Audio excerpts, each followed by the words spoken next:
Here we go. Patreon.com/RhinoPod for all of our friends out there in RhinoPod land. Good morning, Kaitlin. I have an iced coffee. I debated getting hot, but I went with the iced. Oh, well, you're very, very lucky because I cannot drink coffee for another, I think, 5 days. Really? Coffee's Yeah, out? Why is you can't. coffee out? I guess the acidity maybe of Oh. coffee. I have the stitches in my mouth right now, and I don't want them to dissolve. So Do you yeah, do you are you allowed to like stick your tongue back there and move it around with your tongue, the stitches, or no? I mean, I did the other day, but Does it hurt real bad? no, it doesn't hurt at the point like this point. It hurt. It was more sore yesterday morning Got it. than this morning. I didn't have that much pain at all. But you're all pilled up though. Yes, I am all Vicodin up right now. So Okay. Well, save some of those for later for your old podcast, buddy. Just kidding. We wouldn't want to do that. We would never condone sharing medication here on the Rhino podcast. yeah. All right. Well, I hope you feel better. At least they're done. Did they take all four out or just one? No, so it was interesting. So everybody gets their wisdom teeth out usually when they're like what, 18, like in college If you years. need to, yeah. Maybe even yeah, if you need to, right? So I never needed to because I only had one come in, and when I had braces when I was younger, my lower they expanded my lower jaw. So it came in and it didn't cause any issues. It wasn't impacted. It came Okay. straight up. Very lucky. Um, the rest of the three on my x-ray, they're just high up in there. They're like right on the nerves. So Yeah. like my oral surgeon was like, we're not going to take these out and potentially do damage. So she on Friday was just like, let's do this. And just like Novocaine me up really hardcore and Mm. just like took the tooth out.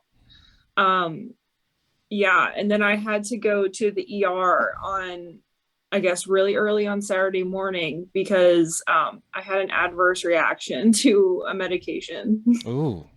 Yikes. Yeah. So All I'm here right. today. I feel a lot better, guys. Not all heroes wear capes. Thank you for Yeah, showing up to the. I live tweeted during my extraction where I could because of what happened with Terry McAuliffe and the Lincoln Project and all that other bullshit that was going on in Virginia. But yeah, Oh, you know what? We'll cover that on the regular app. Yeah.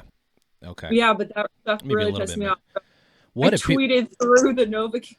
what a piece of shit Yeah, these people are. I mean, what a worthless piece of shit you are to pretend like it, you saw the pathetic looks on their faces in the photograph. right. They even knew. They're like, fuck, this is a bad idea. Fuck, this is a bad idea. Why are we doing this? They know they're gonna, this isn't gonna work. Like, this is the thing. That's the look on their faces. The look on their faces is like, fuck, this isn't gonna work. I don't want to be here. This is stupid. Who thought of this? Whoever thought of this should be fired, and they should be. And then you have, there's debate out there, and this is not Project Lincoln. This is not. This was Dem staffers. This was a Terry McAuliffe, Virginia Yeah, GOP I thing. mean, And I think the Lincoln Project definitely took a fall on this because it became clear later on yeah, that who I don't even remember her name, Dem Consulting company headed by some yeah, I saw that. Windsor, Windsor, last name Windsor, Laura Windsor. That might be some right. Lara, I think it was Lara Yeah, Windsor, came out and was like, I did this with the Lincoln Project, and it's like bullshit.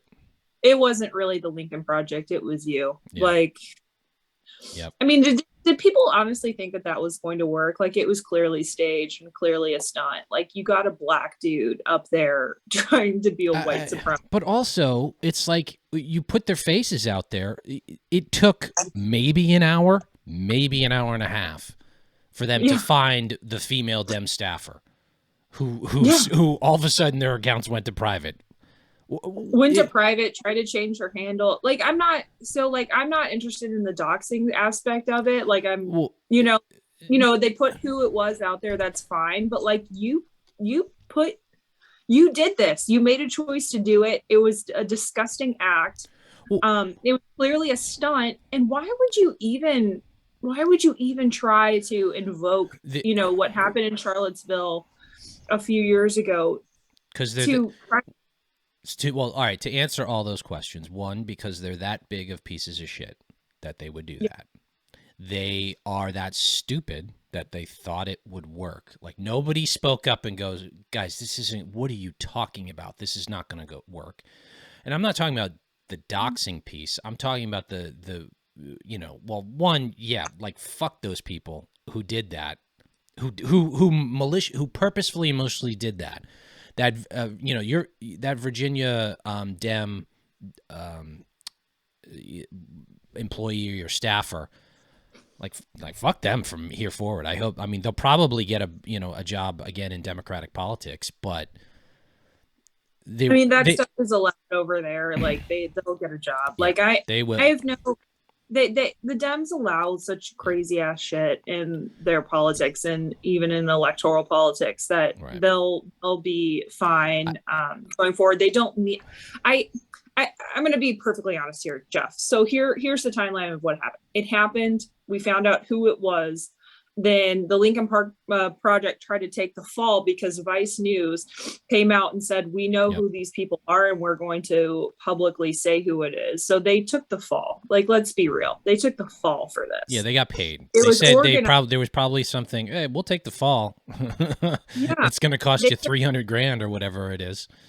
Yeah, they took the fall. It was really organized by this Dem consultant, and she said she did it with the Lincoln Project. I don't know how believable that is, and that's fine. And then the Terry McAuliffe campaign comes out and says that they completely disagreed with what happened. Like, all of your staffers retweeted this, saying that how dare Glenn Youngkin have these type of supporters. No, you all knew what was going on. Why are you trying to play the fool? No one's falling for this bullshit. How dare you? It's despicable. It's just disgusting. We'll get a little. Maybe we'll get into a little deeper on the regular episode. It is abundantly clear to me that all their former GOP, Wilson, Stuart Stevens, who's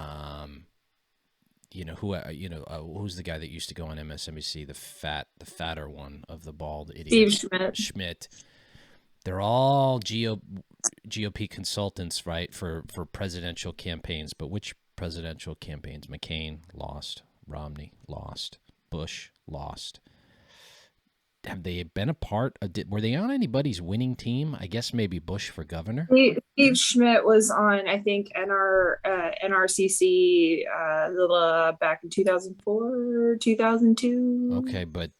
That was really his only claim to fame. Here's the thing. I'm really beginning to wonder if these guys were ever legit at all, and then being in the party, they were there. Well, we know Steve Schmidt is a piece of shit, right? Like, he ran the McCain campaign. He leaked to the media all the time. Like, he's a rat fucker. Right. Let's be perfectly honest. But he's a rat fucker who was always in bed with the Dems. Like, he was there to put the Dems in office. He was there as a Trojan horse. All these guys were Trojan horses, I think. Looking back, Stevens tanking Mitt Romney's campaign. Like, these guys were there to... Even said to Donald Trump, she even warned him about Steve Schmidt. She's like, don't hire him. Who said this? Meghan McCain, ironically. Oh, interesting. Told Donald Trump not to hire Steve Schmidt. Yeah. No, he's a piece of shit. No, all these Lincoln Project people they're grifters.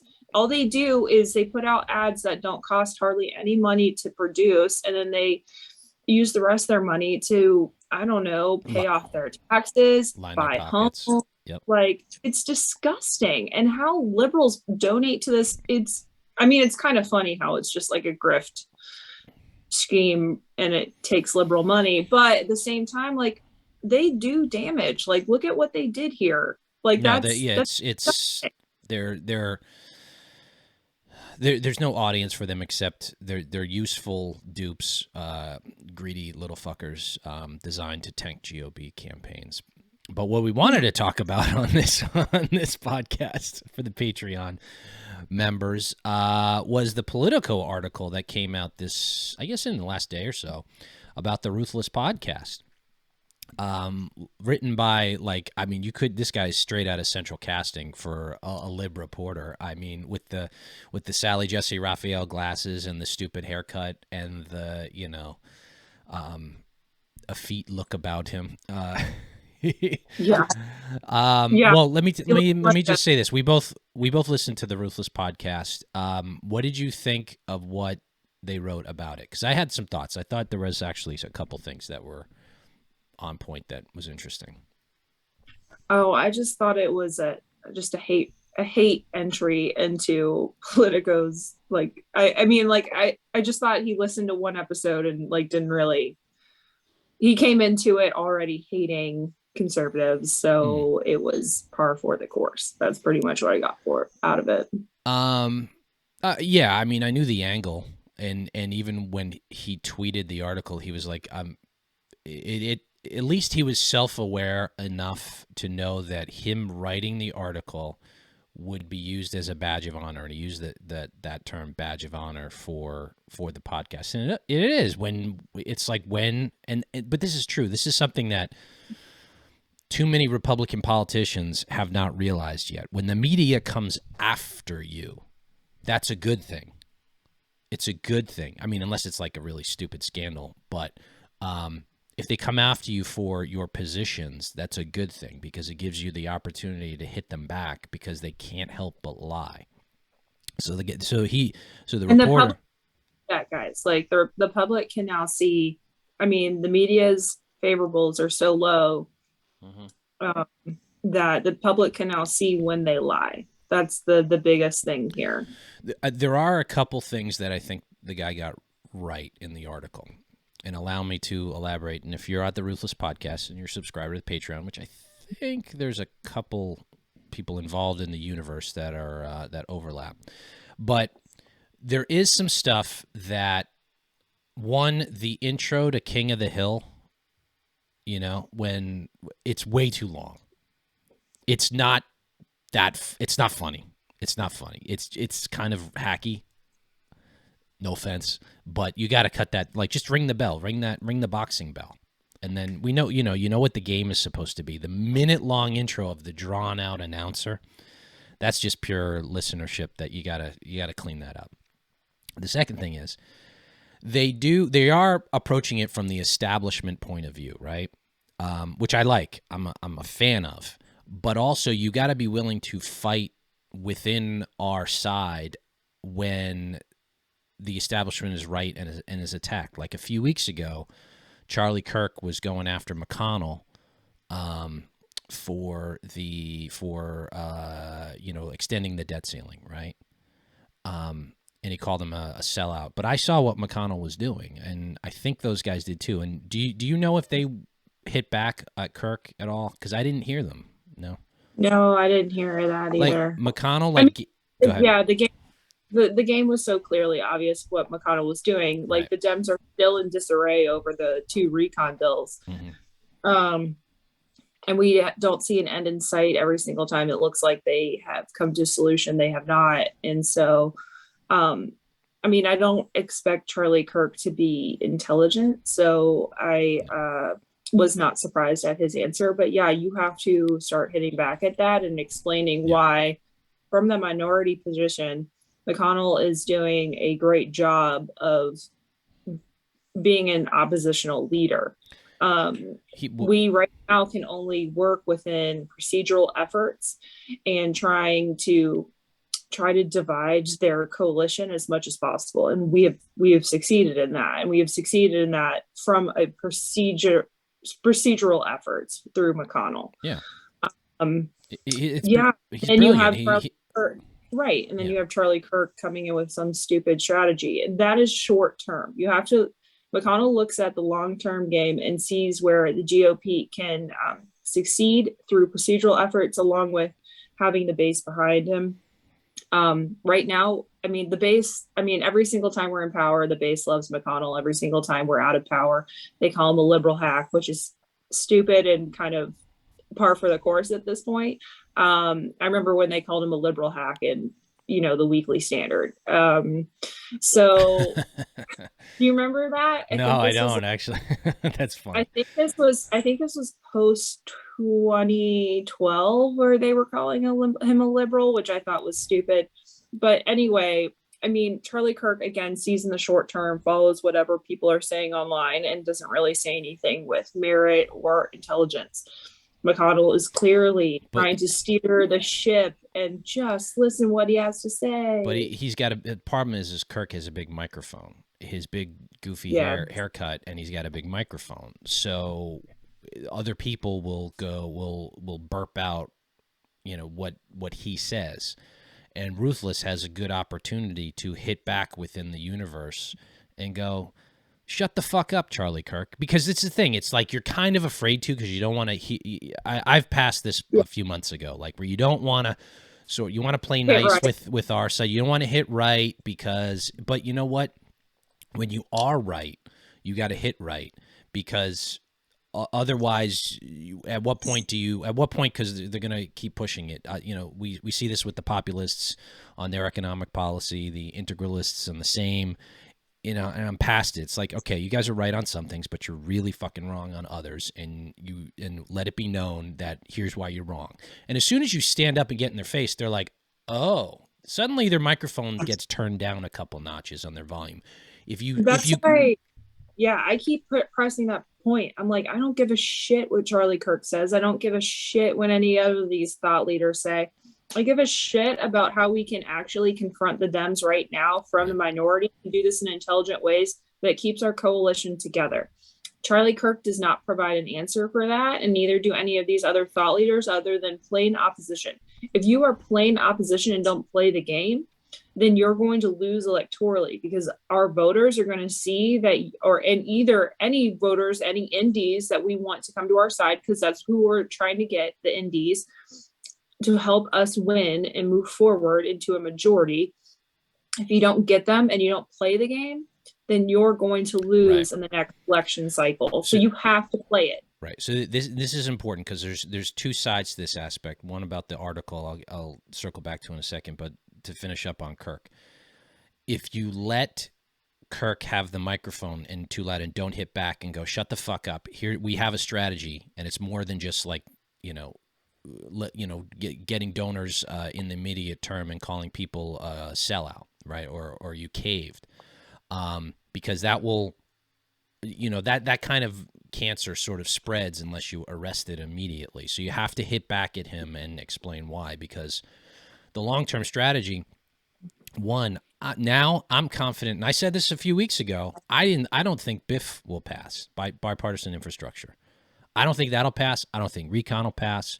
Even if you listen to the other podcasts out there, the editors, they were like, no, bipartisan infrastructure will pass. I think McConnell played it smartly, delayed it, just keep delaying it a little bit, because you're right, Kaitlin, they're in such disarray that they can't get their act together. So I mean, like the progressives are really killing the moderates here, and they're throwing the moderates under the bus. And the moderates are the kind of people that will maybe vote Republican down ballot. And so that's where we need to win those people. I mean, the recon bill is a mess right now. I don't think anyone can really say that they even have a good bill right now. And this is just a recon bill. It's literally a spending bill. It's not like anything huge. It's not like the tax cuts. Like, I mean, we were able to do a recon bill and tax cuts separately. Like, they're not even able to do a spending bill that they should have done in September, Jeff. Like, no, this is clownish. insane. Never in my lifetime seen the Dems in such disarray. It's just so crazy. But like, we don't need people like Kirk and all these other thought leaders just having stupid strategy that is short term. Right. We need to have long-term strategy that's smart within procedural efforts of this movement. Now, I do wish that the Ruthless podcast, when I do listen to them, yeah, I think it's okay to not essentially punch right, but at least jab right, right? Yeah. So like you at least bring up the fact that they're making these really stupid procedural, well it doesn't help. Yeah, but here's the difference. It's not necessarily hitting right, but hitting back right. Okay, so Kirk comes out there with the jab against McConnell, with the hit against McConnell, calling him a sellout. You can hit back at that point. You don't need to initiate. And this circles back the same strategy and the approach to which you can hit back at Kirk for McConnell, for defending McConnell's strategy, which is the correct one, and the long game, is the same reason the Lib reporter didn't get it, because he wants them to. He was like, well, they haven't brought up January 6th. They haven't talked about, the Trumpism within the Republican Party. And it's like their strategy, or the purpose of the podcast is to focus on why the libs are always worse, and they are, and it's appropriate, and it's about winning and the next election.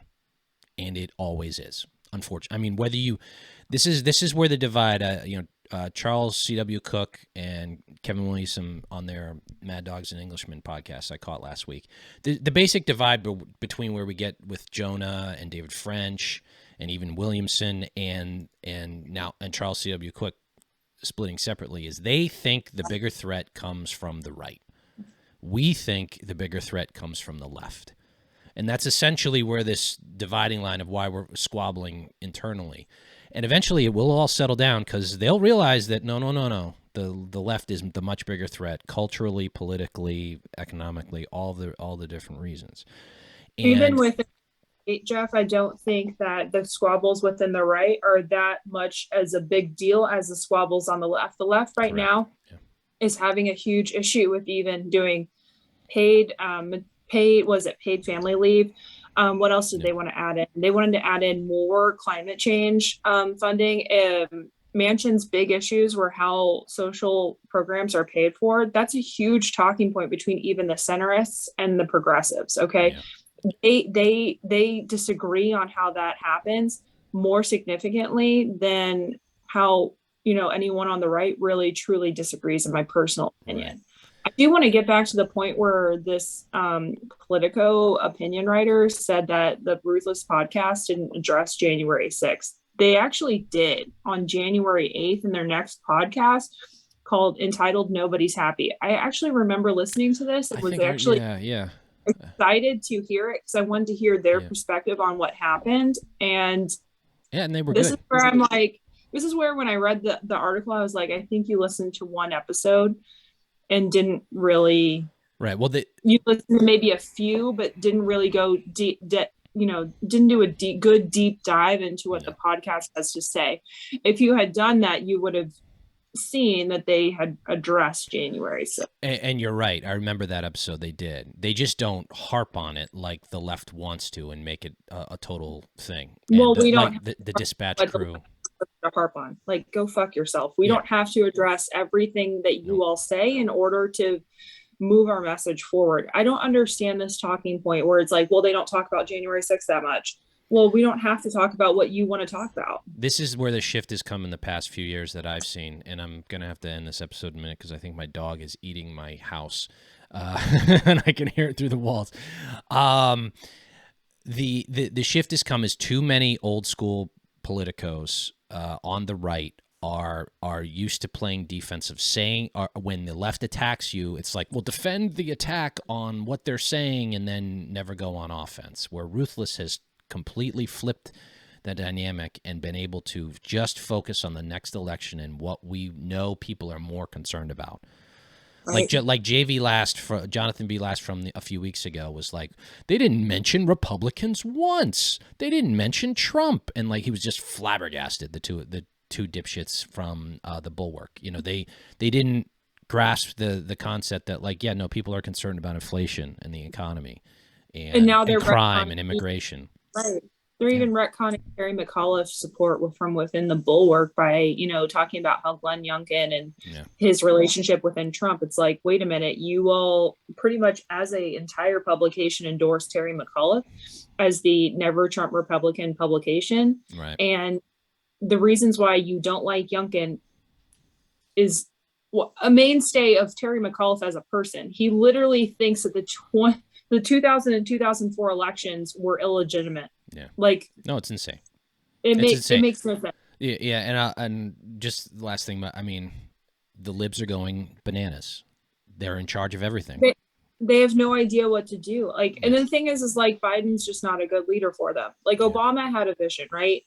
Biden doesn't, he has Build Back Better, but that was never really a huge it was never something that was really put together well in the way even Trump put make America great again, which he took from, Reagan and all that other stuff. But it was never a really good platform, and his coalition is weak to begin with. So we'll see. We'll see. I mean, they are incredibly weak, and they know it, and they feel it, which is why they're still lashing on to. They're freaking out about how bad it is. Yeah, even in like your lib, my lib family Facebook page, they're just blasting memes from Occupy Democrats about like just lies, pure lies, focused on Trump, Russia, other hoax.